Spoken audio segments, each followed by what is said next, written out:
we overestimate or we actually misunderstand, or we are terrible at predicting how our future feelings will be. And how do you deal with the doubt?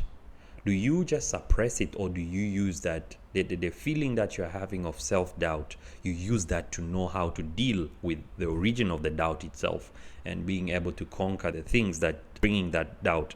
Hello everyone, welcome back to the SelfSeed Podcast. And today I decided that, in fact, there's no guest today, it's just me. And welcome back to the podcast. If you're listening, whatever platform you're listening from, I hope you always enjoy the podcast, and furthermore you enjoy the guests and the ideas and the thoughts that they share with us.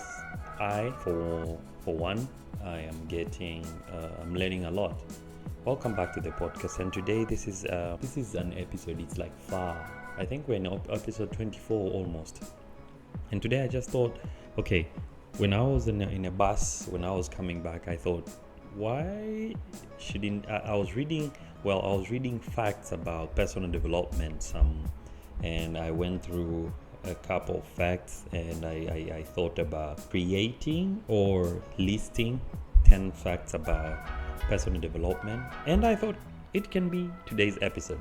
So I hope you will gain something from it, and furthermore you can let me know what you think, and which facts do you practice most, or do you live up to, or do you uphold? That's the meaning. Yeah, and as you know, the SelfSeed Podcast is available on all major platforms. I don't know which platform you're listening from, but it's available on all major platforms: YouTube, Spotify, Apple Podcast, Amazon Music, Stitcher, and so on. The list goes on and on. But simply you can go to www.selfseed.transistor.fm, and from there you can listen to any episode. And furthermore, you will find there we have links to different platforms.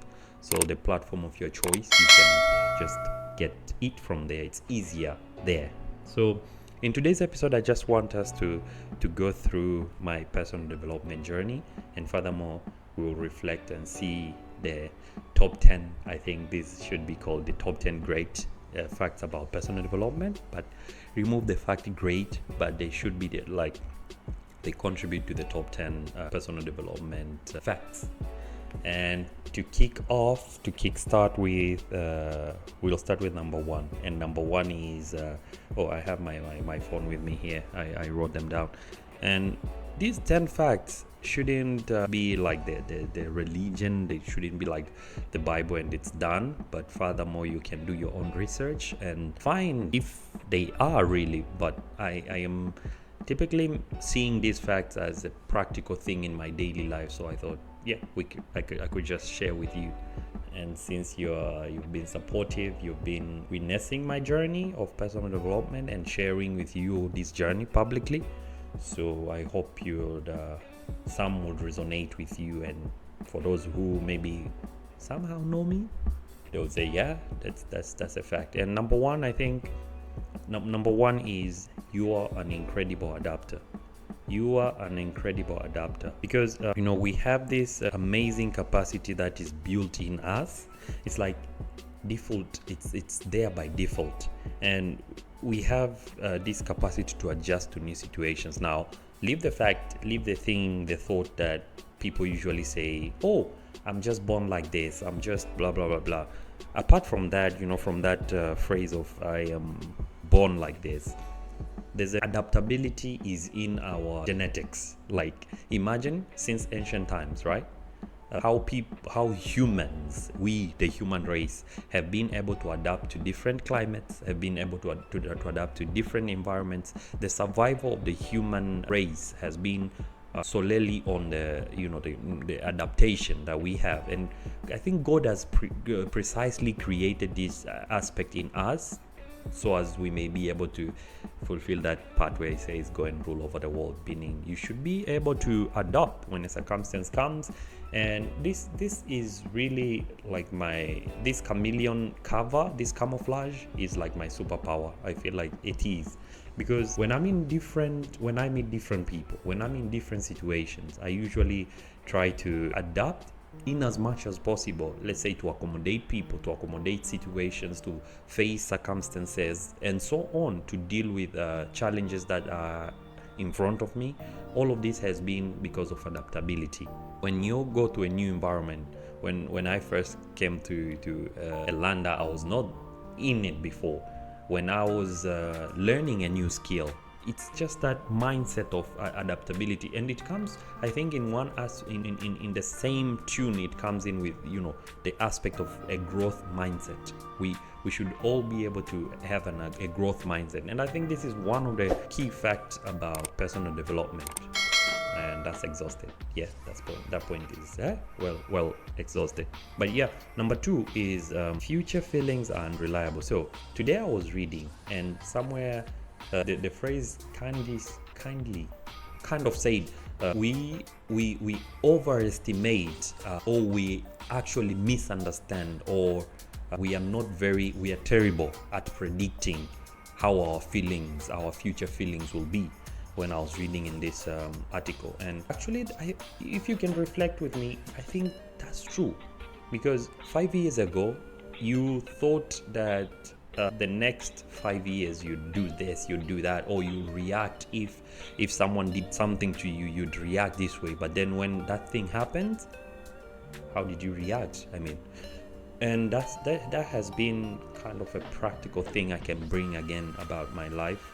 Through this learning journey, I've come to discover that how I will react tomorrow should just be left for tomorrow. You know that phrase where let tomorrow strive, let the problems of tomorrow let tomorrow strive on its own, for its own, because the problems of today are already enough.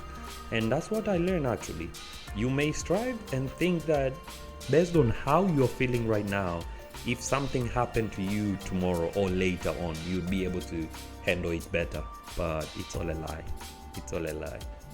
If you just sit for a second and try to reflect on something that maybe you saw it happen to your friend, to someone around you, and you said, if it was me, I would have handled the situation differently. And then it, like, how they say, karma or something, and it just got back to you, and how did you react? How did you solve that situation? So it proves that the future feelings are unreliable. Just focus on the moment. And the third thing is positive affirmations. I think positive affirmations can backfire. Let's say, while you're thinking positive, I think it is good to have to think positive. But don't have these kind of generic affirmations. Let's say you want to achieve a goal, you want to become someone, and then you every day you talk about that thing. Yes, they say, when you put your desire, you put your mindset, your faith into it, it can come to fruition. But you should think on the aspect that if you don't do the work, nothing will come to fruition.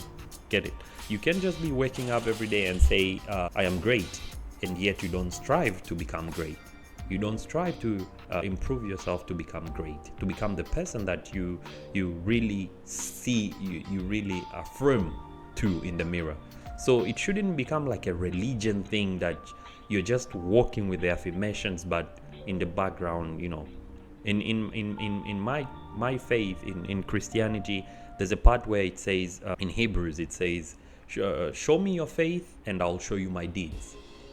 See, this is the thing. You should have faith. It's not provoked it's not revoked to have faith. You should have faith, but as well, the deeds should accompany the faith. The same way, like if you live by spirit, like you are the fruits of the spirit will be observed. So it's the same. If you affirm to something, then you should live up to that affirmation. You should be able to fill in that void, or fill in that imaginative space to fulfill the affirmation, for the affirmation to become true.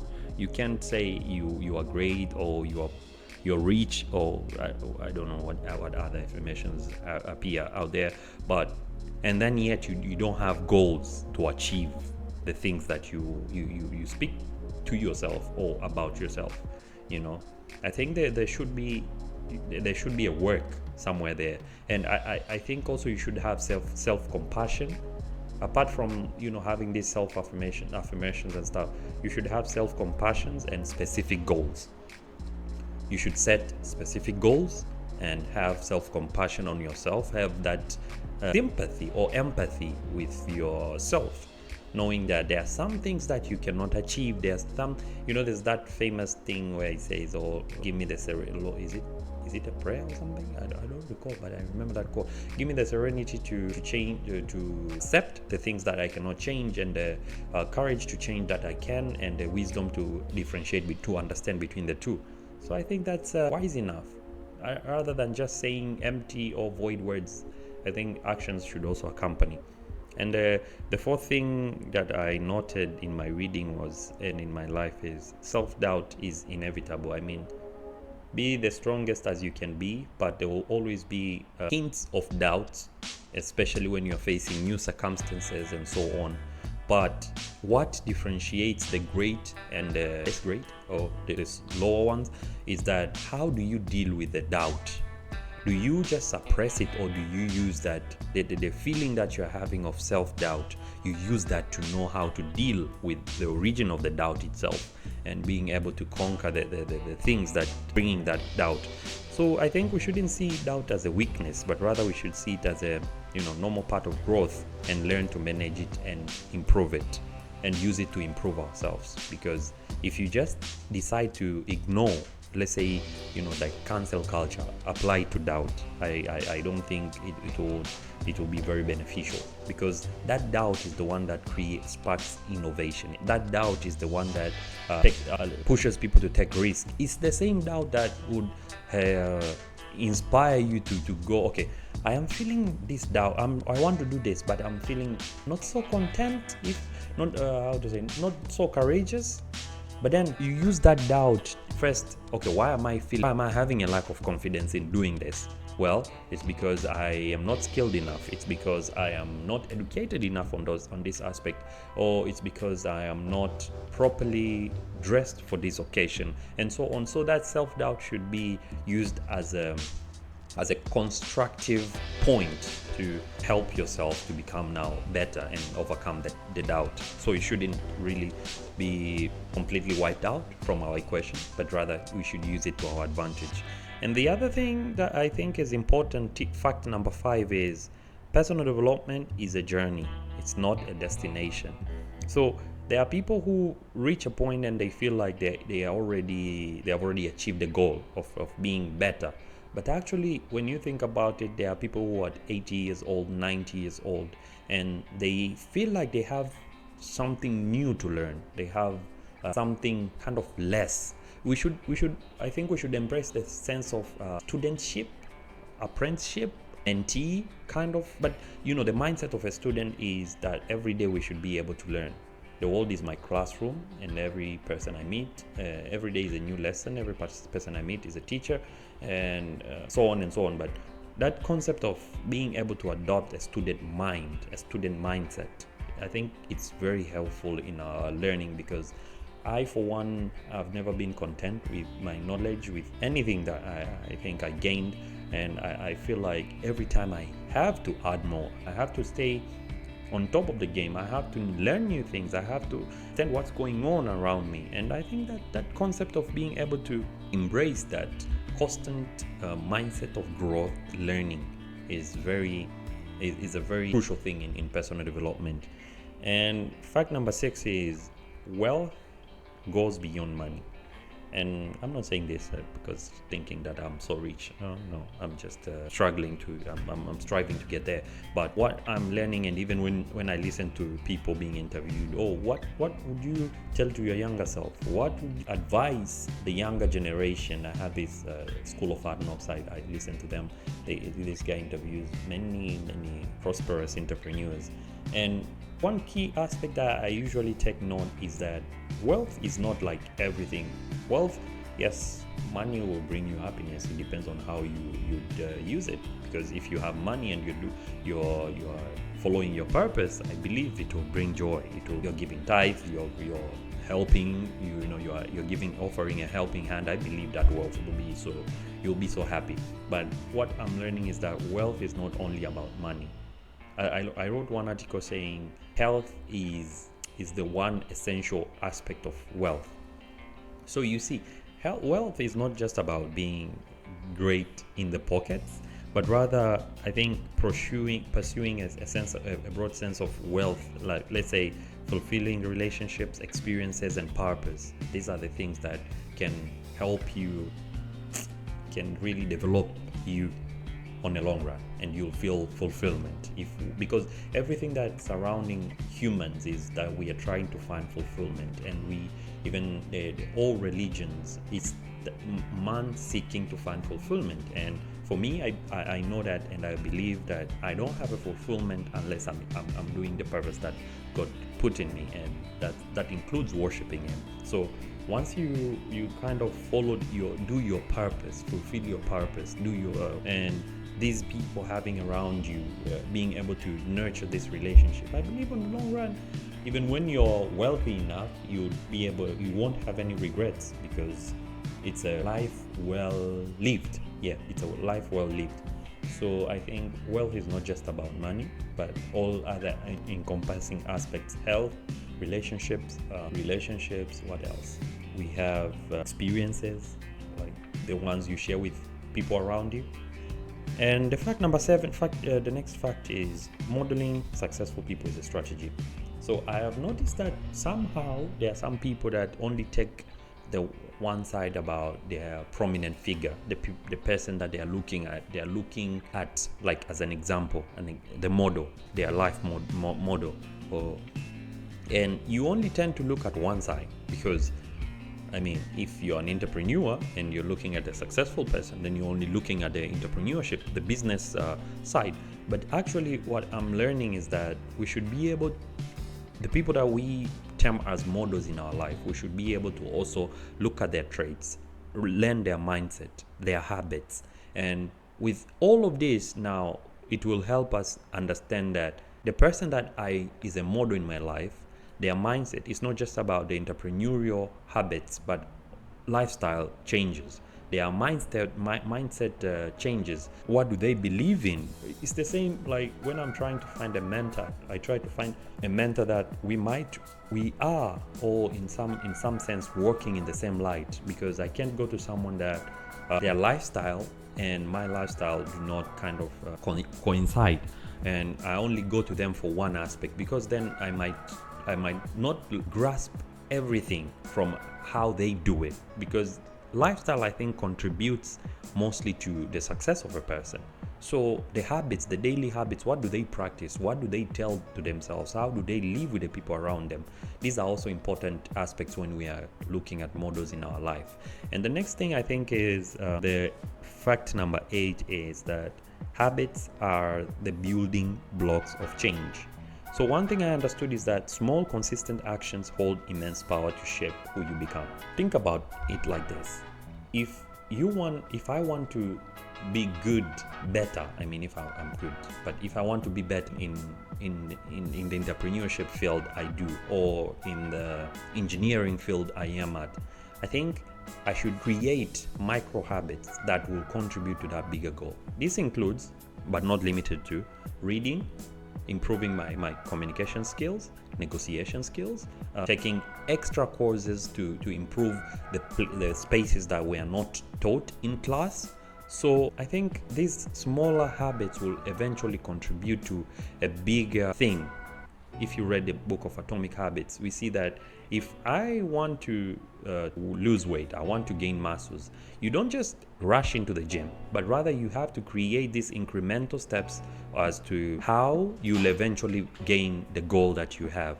Let's say you want to gain muscle, but you just don't wake up and say, I'm signing up for a gym, because somewhere along the way you'll flop, But if, let's say, you want to you want to lose weight, and you want to be healthy, stay fit, right? Because this should be the total objective. I think you'll start by, let's say, simple activities. I always take the elevator when I'm going upstairs, so why not start taking the stairs? right? I always I ride a bike, right? Or I from here to there, or I don't walk a lot. So why not start fulfilling a goal of 10,000 steps a day? These smaller habits will eventually tune your lifestyle towards the goal, towards the objective, towards the person that you want to become, right? I want to build a good relationship with God. So what am I doing? Okay, I need to associate. There's power in fellowship. So I'll start by, going to my fellowship or my church, and I'll try to see where do I fit and try to avail myself, and eventually being in that environment would contribute into becoming, creating a habit, a lifetime habit, a lifestyle.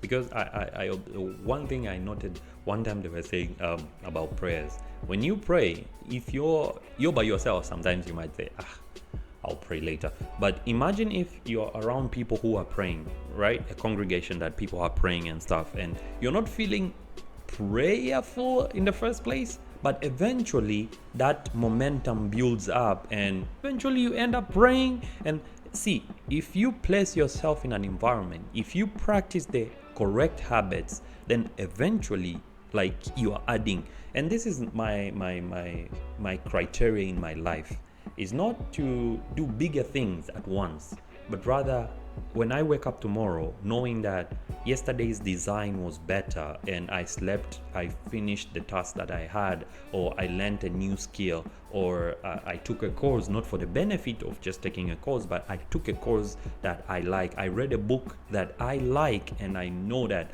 I am learning something. I didn't finish it because of maybe the internet says I should read maybe 20 books in 1 year, but I am reading at a pace that I want to learn.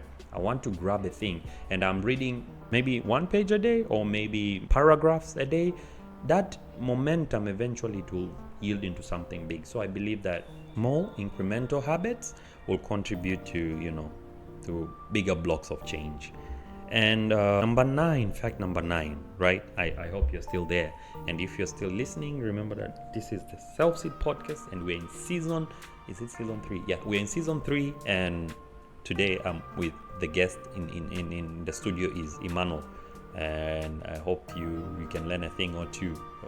I mean, I'm sharing facts, so I hope they are useful, and if any of them resonate or prove to be the truth, let me know. If they also resonate with you, and you think that maybe this should be the better fact or should be somewhere there in the list, don't hesitate to let me know. On to it. And fact number 9 is that self-care fuels your growth.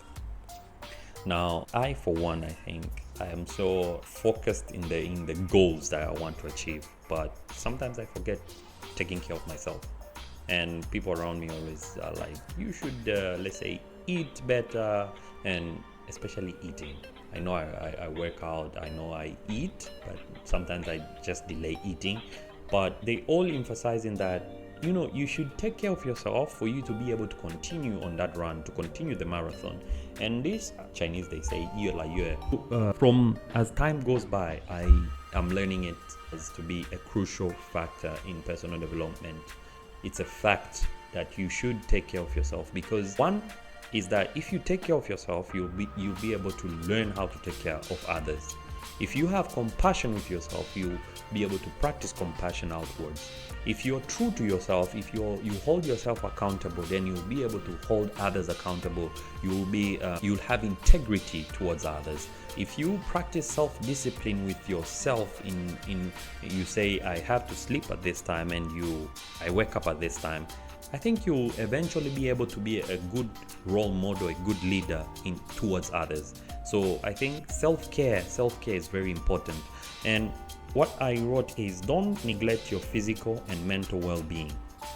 It's the foundation of self-improvement. Now, look at all the influencers. I don't know if you call influencers, but they also complement their hard work, or they showcase their wealth, right?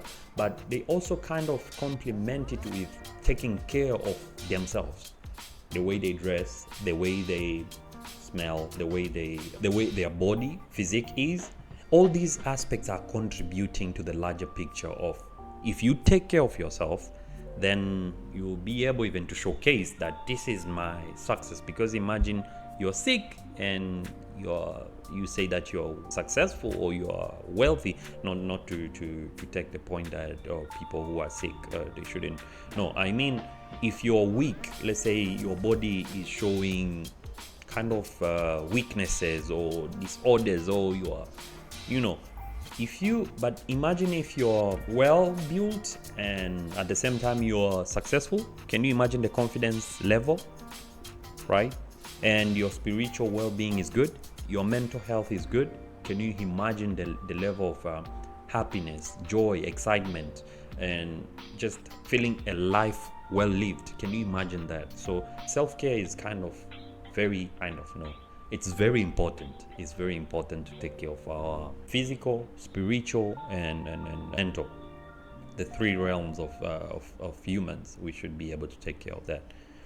And the last fact is persistence is the ultimate key. Now, again, I'm going to quote Denzel Washington as he said, and I know I've done this a couple of times, but without commitment, you'll never start, and without consistency, you'll never finish. Yeah, I was trying to remember is it commitment. Sometimes I confuse.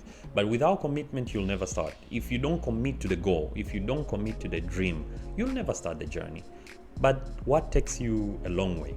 It's just the commitment is the first, is the initial motivator. But what takes you the long way?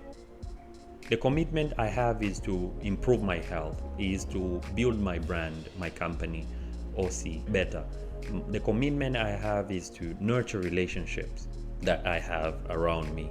My commitment is to grow spiritually. This is just my initial commitment. This is my goal, and I'll commit to that goal in the beginning. But what will take me on the long run is the consistency. As we said, smaller habits will bring big life changes, right? So it's the same. Consistency. If you persevere in that dream, you hold yourself accountable, you measure your progress, you constantly evaluate, reflect, meditate with yourself on the aspect that you want to improve. I think on the long run you will be far off. And what I actually said is that setbacks and challenges are actually inevitable. So as we talked about in season 2, developing grit, I think, and perseverance to see you through is very important. Because, life is not full of bubbles. Even Jesus said, you will be prosecuted, especially when it comes to faith. When you mention that you're a believer, you might be termed as old-fashioned, you always like this. But I think persevering in that thought, in that dream, in that faith, it's what matters. It's what will take you a long way. I want to gain weight, but I feel pain. So am I going to quit? Not really. I am going to keep going, right? So persistence will take me a long way. And I think these are just the facts that depending on the things I read, and also based on my life experience, what resonates with me about personal development. So basically what I want to say is, fact number 1, you are an incredible adapter. You're a great chameleon. Number 2, future feelings are unreliable. Number 3, positive affirmations can backfire. These are just facts of personal development, my facts of personal development. And fact number 4 is that self-doubt is inevitable, but how you come out, how you deal with it, that is what really matters. Number 5 is that personal development is a journey, not a destination. And personal development, by saying it's a journey, it encompasses all aspects of our lives. All we are trying to do is to improve ourselves, is to show that we are greater compared to how we grew up, where we were born, and we want to prove that. So it is a journey, not a destination. Now, fact number 6 is that wealth goes beyond money. Fact number 7, modeling successful people is a strategy. Model not just their financial success, model their mindset, monitor their lifestyles, and learn from that. And fact number 8 is that habits are building blocks of change. Habits are essential building blocks of change. And the fact number 9 is that self-care fuels your growth.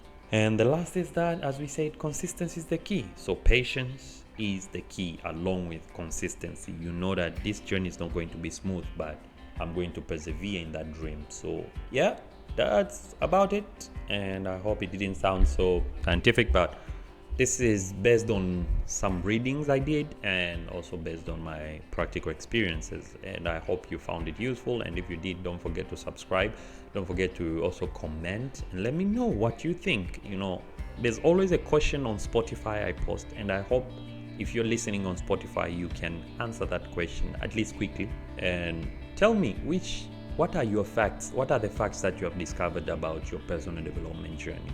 What are the most important facts that you have thought these are essentials in my personal development journey, and I'm carrying them as the commandments of this development journey, and I live by them, knowing that this is true, that is true, and this is true. Well, that's all for the SelfSeed podcast. Next time, join me if I'll have a guest. But yeah, I'll have a guest. I'm just joking. Yeah. Next time, join me as we continue the journey of developing ourselves to become better versions of ourselves. Yeah, this is the SelfSeed Podcast, and keep growing, keep learning, and keep supporting me as well. But I hope to support you as well. And yeah, don't forget the SelfSeed Podcast. This episode was proudly sponsored by OC Outdoor Products Company Limited, which is a company focusing on athletics, sports, fitness, and outdoor adventures. And they have products which includes like footwear, apparels, and so on. And they have services, and this category of services has a lot because it has things like coaching, personal training, it has adventure trips and retreats, it has corporate wellness. So they have all these services: nutritional planning, coaching, and so on, sports coaching. So whatever need that you have related to athletics, sports, fitness, and outdoor adventures, this is your spot. Till next time, keep growing, keep learning. This is Iman from the SelfSeed Podcast.